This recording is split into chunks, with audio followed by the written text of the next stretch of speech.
So when we move from the slope-intercept form of the equation to putting that equation on a graph, we are going to follow these 4 steps. So, number 1, we are going to put the equation into slope-intercept form, or maybe it already is in slope-intercept form, but we're going to check for that. Number 2, we're going to identify the m and the b of the equation. Number 3, we're going to plot the coordinates of the y-intercept, the b. And number 4, from that y-intercept point, we are going to count the slope, the rise and the run from there. Okay, let us put this into practice. So, first example, it's really tiny. You can please pause it, and on each of these actually, I'd like you to identify the m and the b. Okay, for all of these equations. The last one's the most difficult. The first 4, though, you can see from just looking at the equation. Go ahead and do that. Okay, so we see that in the first one, we've got m as 2 over 3, b is 6. Second one is m is negative 3/7, b is 2. Third equation, we have m as 1/10 and b as negative 1. Fourth equation, we've got m as negative 4 over 1 and y as 12. Now, the fifth equation, I'm going to do that work here with you. We are going to try to solve for y, to put it into slope-intercept form. So we're going to, first of all, add 4 to both sides. So we've got 3y plus 2x equals 4. Then we need to take the y to the left, or sorry, the x to the left. Now it'll have 0 x's on. So we've got negative 2x. I'm going to write the x's first, and then the plus 4. And then, in order to get y by itself, we're dividing everything by 3, and y equals negative 2 over 3x plus 4 over 3. Okay, and now if I would identify the m here, the slope is negative 2/3, and the y-intercept is 4/4. Okay, so let's go back to the very top here. And we're going to plot these points. First, number 1. So we're following these 4 steps. Now, I think we basically did number 1 and number 2 for each of the equations already. They are in slope-intercept form, and then we identified the slope and the y-intercept. So we are going to plot the y-intercept and then count the slope, the rise and the run, from that point.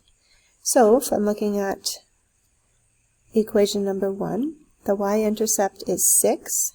1, 2, 3, 4, 5, 6. And from that point then, we know that slope is equal to rise over run. So we're going to rise 2 and run 3. And if I would count that out, from this point I'm going to rise 2 and run 1, 2, 3.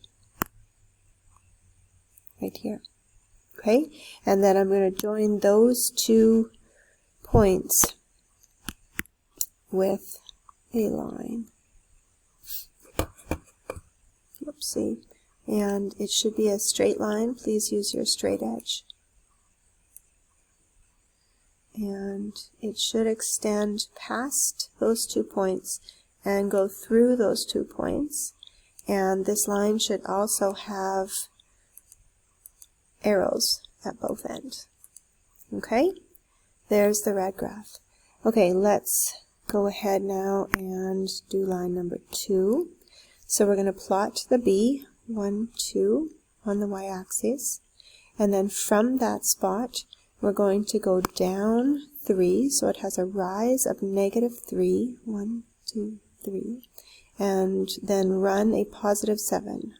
So 1, 2, 3, 4, 5, 6, 7. That's the spot. And I'll put a green dot. and then join that up with a straight line with arrows on the end, like so. Okay, line 3. So here we've got a y-intercept. I have to erase this blue part. A y-intercept of -1 right here. And from that point then we're going to have a slope of rise over run. So rise of +1, run of +10. 1, 2, 3, 4, 5, 6, 7, 8, 9, 10. Very low slope, isn't it? Okay, let's join those two up with a straight line. And that's the purple line. Now let's go to line 4 here. Line 4, we have a y-intercept of 12. So 5, 10, 11, 12.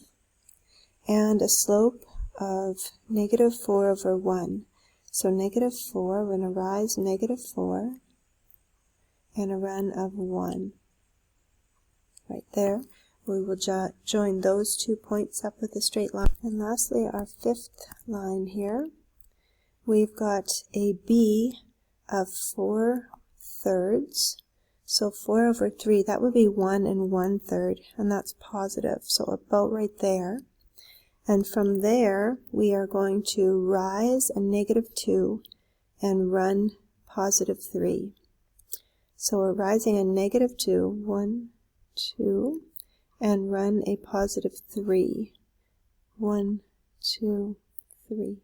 So we're looking at about right here. That's an approximation because we're it's at a 1/3. Okay, let's join those lines, those dots, and that looks really good. So when you're graphing slope-intercept form, number 1, it needs to be in slope-intercept form. Number 2, you need to identify the slope and the b. Number 3, you're going to plot the b, and then number 4, count the slope from that b. All right, and here's your assignment. We're going to do all the questions starting from number 17 all the way up to the end of the assignment, number 80. Make sure you're checking your answers as you go, and good luck.